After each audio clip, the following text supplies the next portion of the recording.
Ladies and gentlemen, I grew up with an absolute legend as a hero that I watched on the telly. Every couple of months he'd be in the ring, absolutely iconic. I am delighted to invite up to join me for the next half an hour, Frank Bruno. Raise the roof, ladies and gentlemen.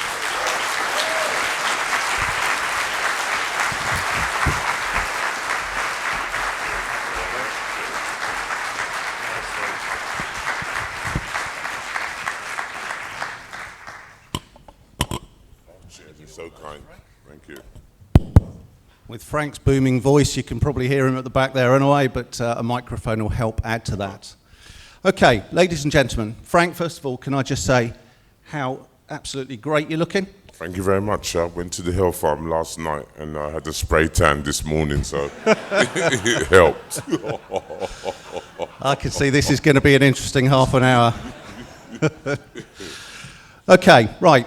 Although primarily we're here to talk about mental health issues, and Frank, your open and honest approach to mental health issues that you've battled for most of the years since, and possibly even during your boxing career, which I'll sort of probe later on, it would be wrong not to get some anecdotes about your legendary boxing career. I'd just really like to ask you, let's just open the question, something nice and easy. What are the most memorable fights that you had for you personally? Didn't necessarily have to be a championship or a medal or whatever, but the ones that stick in your mind. All of them stick in my mind. From the amateur, I had 21 amateur fights. I was the youngest ABA heavyweight champion. I think it still stands today. Turned professional, left school, dyslexic, tried a few jobs here and there. And I think all of my fights, even the ones that I lost, because sometimes in life you can win, but when you lose, you learn a lot more and you get more determined and focused and hungry and you want to go forward. So I had a good career and I've done so many different things in my life and been so many places, met so many royalty, this, that, never knows what. And if it weren't for boxing, I could have done half of what, not even a third of what I've done. So I'm quite contented and grateful for everything that I've done. Thank you, Frank. Let's just go back to the early days, being an unbeaten boxer coming up through the ranks, going through being a professional. Did you enjoy the boxing? Was it the fame? Or was it just how you got the girls? The girls, sometimes I was very, very shy, so I was a late developer in the girls department. But when I was 18, I met a young lady and we started doing some aerobics in the bedroom and some pellets started flying. And she got pregnant and I had a beautiful daughter, so at a young age I was settled down and focused on what I wanted to do, so I didn't have the time to run around and go clubbing and doing whatever they had to do. But yeah, I had a good structure in my life from 18. I had good advice from a good man called Terry Lawless. He advised me to conduct myself in the right sort of like way, mix with the right sort of like crowd and work very, very hard, and the world's your oyster. Frank, share with us your build-up. I mean, long before the issues that have become, I guess, synonymous with the sort of second phase of Frank Bruno in the public eye. Not all good, some situations that you went through. But as you've built up into that sort of professional era and taking on world championship matches, how did you go about preparation, and were there any signs whilst you were going through that high regime of training, and were there any early signs that you picked up the issues that you'd face later on after your boxing career? Was there anything in the boxing I didn't have no time to think about? I was on, like, you're going to work, you're trying to earn a living for your family. I had kids very, very early at 19. And I had to provide for the family, so I didn't really have time. Some days I was down, I couldn't get out of bed, very lethargic, but I was the breadwinner, so I had to work, I had to fight through certain different things. I didn't have time to feel sorry for myself, or if I had a bad time, if I had a loss, I had to dust myself up again and go back to hard work and graft, you know. So yeah, I had a lot of pressure put upon me, but when you're fit, when you've got a target, when you're going to training camps and when you've got opponents you've got to fight, you ain't got no time to worry about feeling down for yourself, because boxing is like a job. You can be in a job and someone comes in new and takes over your job, so I had to be on point most of the time, you know. So later on When I retired, certain different things, I got divorced, lost a lot of money and things like that. The pressure comes on you that way, but it's such is life. You've got to dust yourself down and try and go forward, you know. Okay, thanks, Frank.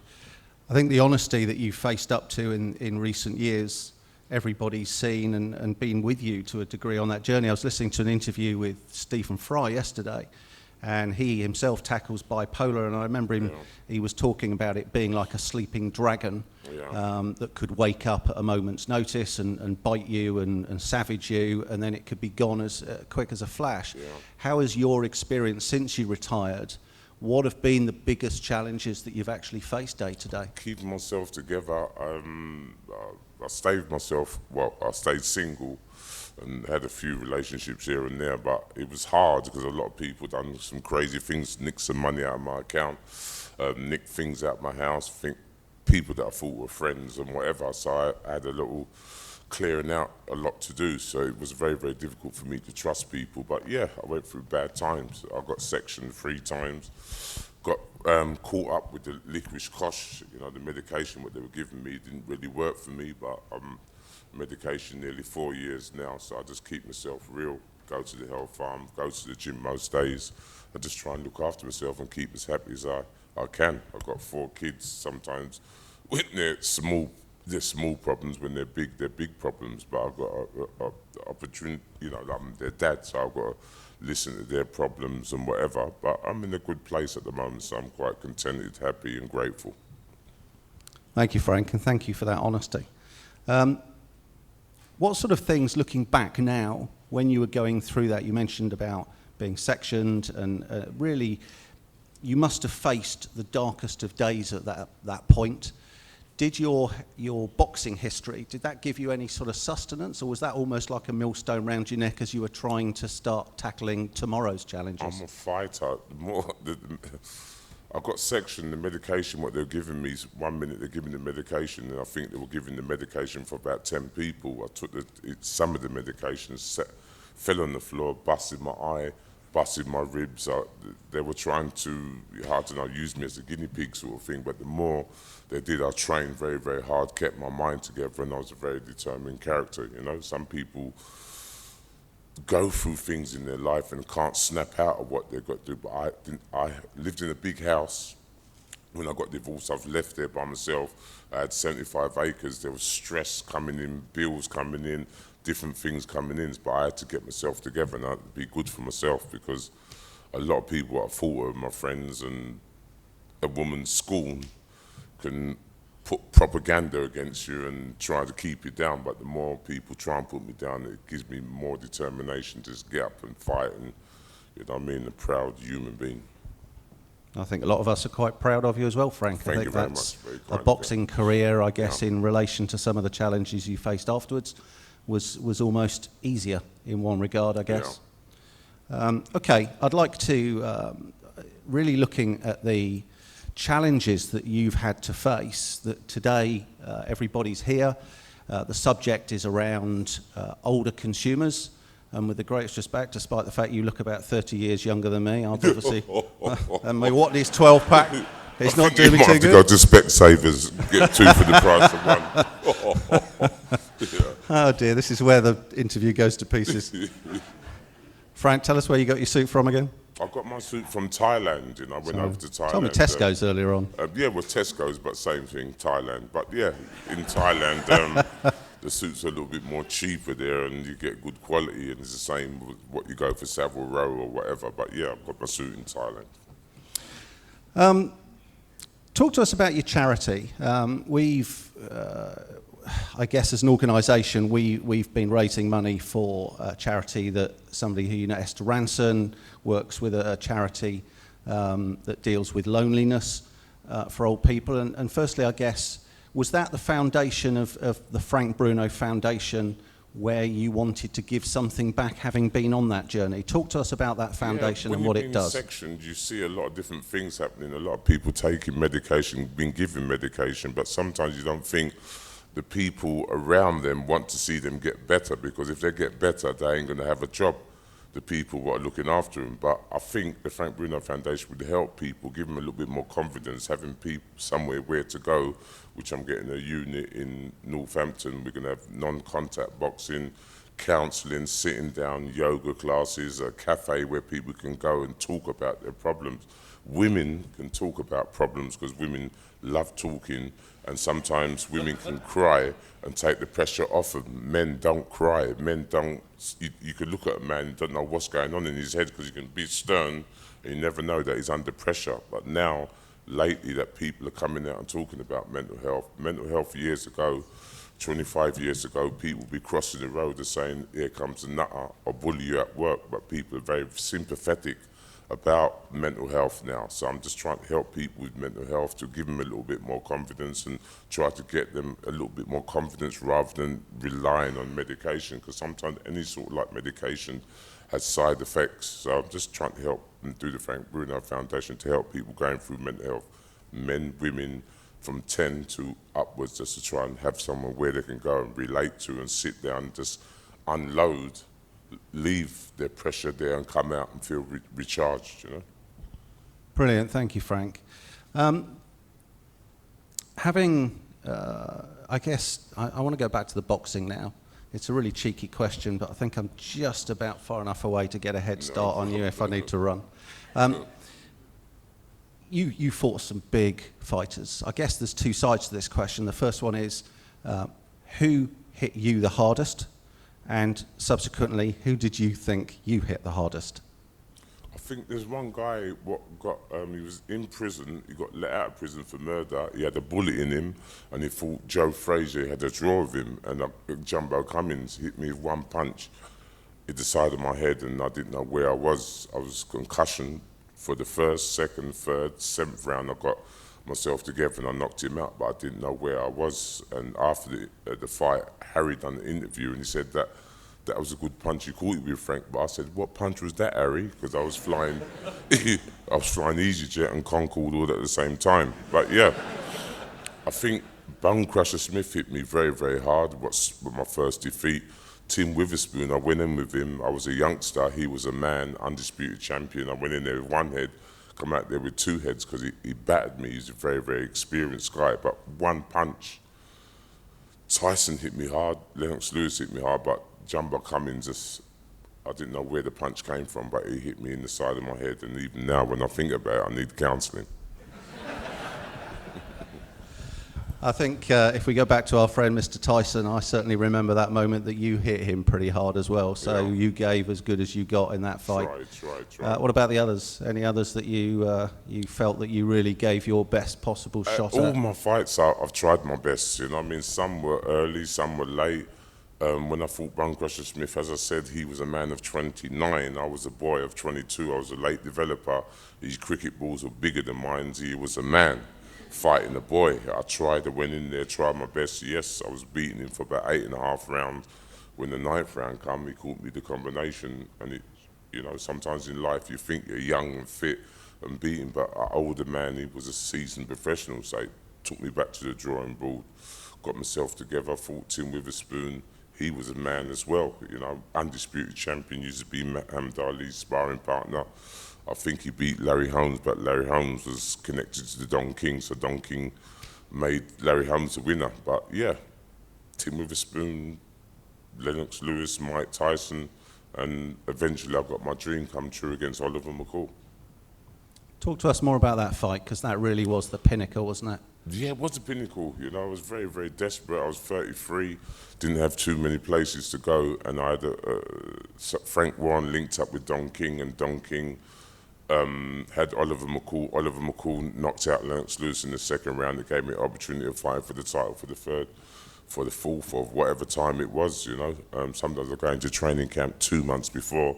For the Oliver McCall, I went in for 4 months before, you know what I mean? Didn't see the Puddy Cat for about four months, and I was thirsty and hungry, and I didn't have too many places to go because I knew if I lost, that was the last chuck at the dice. Well, it was a pretty epic fight, and one that will go down, I think, in boxing history for many a year to come. So, What about when you were going through the sort of early stages of the sort of mental health challenges that you faced? How did you feel the family around you, the friends? You mentioned earlier on that it was a bit of a cathartic realisation that some friends would abandon you or let you down. But those that remained close to you, were there any things that they did in the early stages that were helpful? I didn't have too many friends, you know what I mean? At the time, sometimes when you're making money and doing very, very well, you think they're your friends, but at the end of the day, they weren't my friends, you know what I mean? I had a lot of people turn against me, and some people get jealous of you doing very, very well. But yeah, I went through so many different things, it was hard to really... Friends... I didn't have too many friends, you know what I mean? One of the best friends I had was a guy called George Francis, who was my trainer, Harry Carpenter, who was a good friend, and some other people who were good friends. But at that time, my mum died, my brother died, different things were going on, closest family nicking money out of my account, and it just got to me, you know what I mean? It just, like you're boiling like a kettle, and the stress, and you just not lost the plot, but just couldn't believe how you're generously paying for someone's wedding, you buy them a house, you buy them a car, and they still nick money out of your account and whatever. Not looking for no sympathy. As my dad said to me, when you grow up, you can't trust too many people, but everything what he said, close family, close friends or whatever, but I had a little clear out, so I got some good people and the right people around me what are loyal and, you know, doing things to help me rather than, you know what I mean, trying to rip me off or want me to pay for this or the devil knows what. But I had a good innings, you know what I mean, money's money, you can't spend it when you're dead. But, you know what I mean, I had good advice from the accountant and I've saved a little bit of money here and there and I can put food on the table for myself, you know.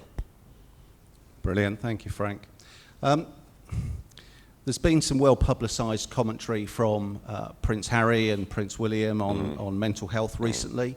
It seems to be getting, I guess in the PR world, in the newspapers, it gets traction and gets coverage, but is that reality that, from your view, having gone through that journey and experienced it personally yourself, do you think government and the health service is engaged enough with mental health, and is there anything they should be doing, or people like you as celebrities and iconic sort of strong figures can yourself do to try and push the service? You may think it's fashion or whatever, but everybody here in this room goes through some stage in their life where they feel down, lethargic, someone dies in their family that they love, a friend dies, even the dog dying, having a mortgage, can't pay for the mortgage, losing your house, etc., etc. Pressure and stress, you can never run away from stress. You can never run away from pressure. Everybody goes through it. So Prince Harry lost his mum, you know what I mean? That was pressure in itself, you know, but everybody goes through a stage in their life where they say, is it worth living? Is it getting up in the mornings? Bills are coming through the letter, you know what I mean? You're in a relationship, you fall out with your relationship, you lose this, that, never knows what. So it can go on from, it continues how you handle it and how you get on with what you got to do. How I learned how to keep away from a lot of stress, sometimes if you watch programs and see different people where they have soon an army and lose everything, haven't got no shoes on their feet and whatever, but they're still contented to move on with life, you know what I mean? Take yourself out your comfort zone to see how lucky you are and then see how the other half live around the world. There's people out there in certain different countries where they haven't got no water, roof over their head, shoes, haven't got nothing, but they're still getting on and rocking, you know what I mean, ducking and diving. I do a lot with I'm the president of the President's Sporting Club for the handicapped children in the Essex region. We raised nearly £4 million, but some of the kids you see, the card what you've been dealt with, you know what I mean, some of the kids, they are in pain, but they're still happy, but they can't even move, they can't even hardly talk, but imagine being a parent of that and the stress what you've got to go through. So, you know, we moan how hard done by we are, but sometimes we're lucky than what we are. You should be grateful for what you got, you know, because there's some people some people worse off than yourself. Great way of looking at it, Frank, and I think that would be echoed by most of us in the room in just seeing there's always somebody that's worse off. The other side can often be worse. The grass is never always greener, is it? Talk to us about how you are now. Moving forward, that's looking back. Your boxing career was legendary. The battles that have been played out, your private life became everybody's possession, which in itself is an incredibly stressful position. I can do something in my life that nobody cares about, but you and your history and reputation, everybody wants a bit of Frank, and that must have been incredibly challenging. It's Where do you go now? incredible, but my feet are on the ground. There's people here today, I'm no more better than they are better than me. We all duckers and divers, we come to the conveyor belt and we've got a job to do and do their bits and pieces. So I've never gone on television, I've never been in the papers to think that I'm better than anybody else. All I am is just a ducker and diver. My trade was boxing. After boxing, I had a good advice from a good guy called Terry Lawless to say, boxing ain't gonna be there all your life. So you have to do things like pantomime, do comic relief, dress up as a woman with Lenny Henry, and do things with Freddie Starr, and do things, all, you know, sketches here and there. So I'm blessed in that way. So I have no complaints about my career. I'm busier than I have ever been. I'm here today, and there's some wicked, nice men and women here. You know, they seem like big potatoes in their job with what they've got to do. But I'm privileged to be here and talk in front of them, and just, I'm just a ducker and diver similar like themselves. You know, just I've got a good career because I don't know what I'm doing from.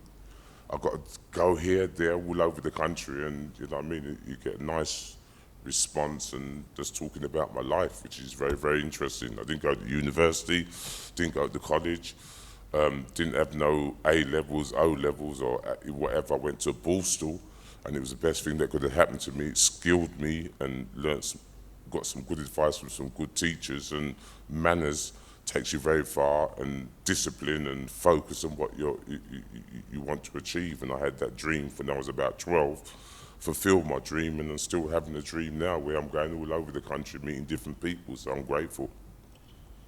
Thank you, Frank. You've now put an image in my head of you dressing up as a pantomime dame in the Christmas and I wasn't holiday that kinky. period. It's only once I dressed up as a dame. That was for Romeo and Juliet, but it don't mean my negativity when Lenny Henry came to me and said that, do you want to do Romeo and Juliet, which I thought I was going to be Romeo, but when it come to the script, he said I had to do Juliet and with boobs and whatever, but it raised a lot of money, so I can't really grumble, you know. We're going to see a repeat of that then? Sorry? Are we going to see a repeat of that? You never know. You never know. We'll get some ticket sales going. Okay, I'd just really like to see, Frank, about a couple of questions from the floor. Feel free. Anybody got any questions for Frank? I can imagine there's going to be quite a few. There's a lady over there. Can we get her a microphone? Hello, can we get her a microphone, please? She's there, yeah, she's waving her hand like she's in a rave. Team? I'll tell you what, I have mine.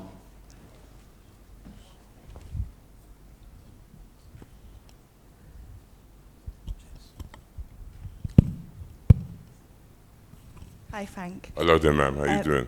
Great, thanks. First of all, I think it's absolutely phenomenal that you go around the country talking about mental health. I think it's a fantastic thing to do for someone of your stature, so thank you very much. Thank you, ma'am. I think not just for a lot of people in this room who might go and see clients who are carers and have people in their life, in their families who suffer from mental health. Also as a parent myself of young children who go through a lot of stress with college, etc. Can I just ask, Frank, what, when you first realized that you needed some kind of help, and what gave you the strength to do that, and what would you maybe say to people who are looking for that kind of urge to seek help just now? I should have got help earlier on, but when I went through a divorce, I thought I lost a lot of money. I tried to burn myself out and try to do this and this, work myself over, and eventually I had to get the help because like, I burnt myself out. So it was very, very, not shameful, but I didn't want to admit defeat. But I admit defeat, I got a little bit of help, but sometimes the best thing I could have done is try and help myself, you know, because it's not a vicious world. You've got friends, you've got family and whatever, but sometimes I had to be good for myself. So I surrendered and got the help, and I was glad I did get the help. And there was help out there, but at the end of the day, I didn't agree with certain different things that they were giving you tablets, giving you injections, and when you're saying the side effects of the medication was very affecting you, felt lethargic, couldn't even make yourself a cup of tea, had the shakes and whatever, but I got myself together. Some people I'm inspirational to and can give them a little bit of advice here and there, but this is it's a tough world sometimes, you know what I mean?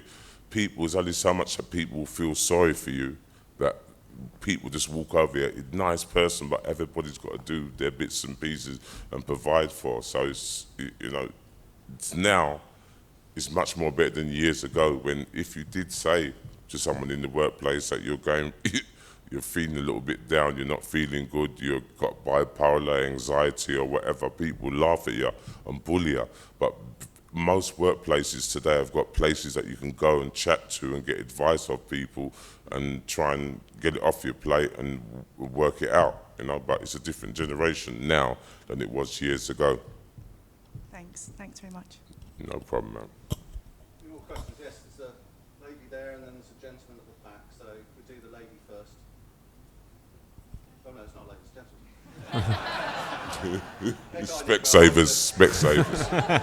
Hello, Frank. They're doing the deal. Can you raise your hand, sir, because I can't? Sure. Oh, nice one. Frank, when you first admitted to yourself that you had a problem, Yeah. who was the first person you confided in and why?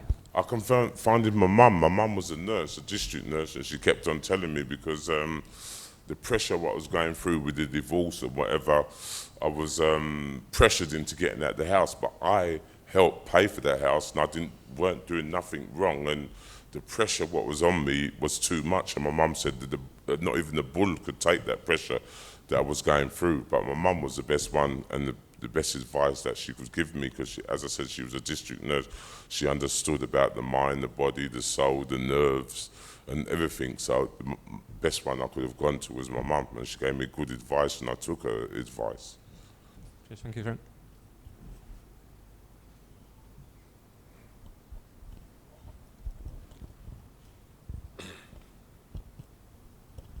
I can't believe I'm talking to Frank Bruno. As somebody who boxes myself and has used boxing as a way to combat mental health, my question is, what's your favourite punch? What's my favourite punch? I like Guinness with some blackcurrant in there. Yeah. Sometimes my jab is a very good punch, my right hand is good, my left hook and my uppercut. So it depends how the situation, as you know, when you go into the boxing ring, you can train and aim to throw this punch and whatever, but my jab is one of the best punch because the jab opens up the door and the right hand is the sweet potato and the uppercut, you know what I mean, and then the left hook afterwards. So I like, the best one is a jab, I think, yeah. I hope that answers your question, sir. No problem. Okay, time for one more question if there's any more questions out there from the floor. Oh, yeah, somebody at the back.